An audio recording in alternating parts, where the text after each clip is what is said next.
صدیوں پرانی بات ہے۔ یمن کے ایک سنسان علاقے میں کچی مٹی کی دیواروں سے جاڑا ایک چھوٹا سا گھر تھا۔ اس کے سامنے ایک پرانا مگر مضبوط گدھا بندھا رہتا، جس پر ایک لکڑی کی چھوٹی سی گاڑی لگی ہوتی۔ اس گھر میں ایک دودھ بیچنے والا رہتا تھا، نام نہ مشہور، شکل عام سی، لیکن دل ایسا صاف جیسے چمکتا ہوا آئینہ۔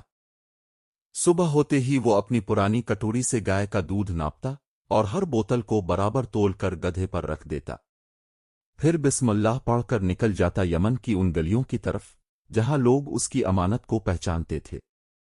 اس کے ماتھے پر پسینے کی لکیریں، گہرے رنگ کی ڈھیلی قمیص اور سفید ٹوپی اس کی سادگی کی پہچان تھی۔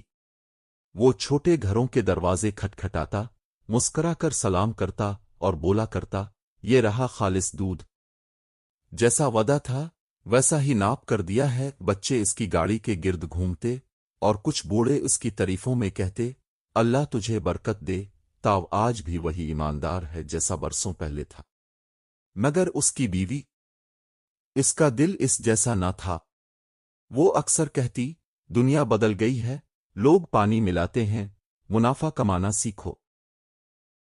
تم تو ناپ تول کے جاؤ گے غربت کے نیچے۔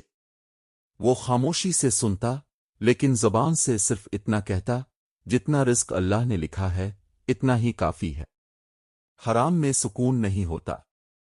صبح کی روشنی میں وہ پھر ایک بار اپنے گدھے پر دودھ کی بوتلیں لاد کر نکلا۔ آسمان ہلکے نیلے رنگ میں ڈوبا ہوا تھا اور گلیوں میں کچے راستوں پر گدھے کے چلنے سے دھول اڑ رہی تھی۔ ہر دروازے پر جا کر سلام کرتا، دودھ دیتا اور اپنا پیسہ وصول کرتا، بغیر تولے ایک قطرہ بھی کم از زیادہ نہ کرتا۔ مگر آج اس کے چہرے پر ایک ہلکی سی تھکن تھی، اور شاید گھر کی غربت، بیوی کی سخت باتیں، مسلسل محنت کا بوجھ۔ واپس آ کر وہ اپنا حساب بیٹھ کر رہا تھا کہ اس کی بیوی دروازے سے چیختی ہوئی آئی، کیا لے کر آئے ہو؟ 10 گھروں سے دودھ دے آئے اور 2 روٹیاں بھی نہ لا سکے۔ دیکھو محلے کے شفیق نے تو نیا گھڑا خریدا ہے اور ہم آج بھی وہی پرانی مٹی کی ہانڈی میں پانی پیتے ہیں۔ تم بھی پانی ملا کر بیچو، تمہاری ایمانداری سے گھر نہیں چلتا۔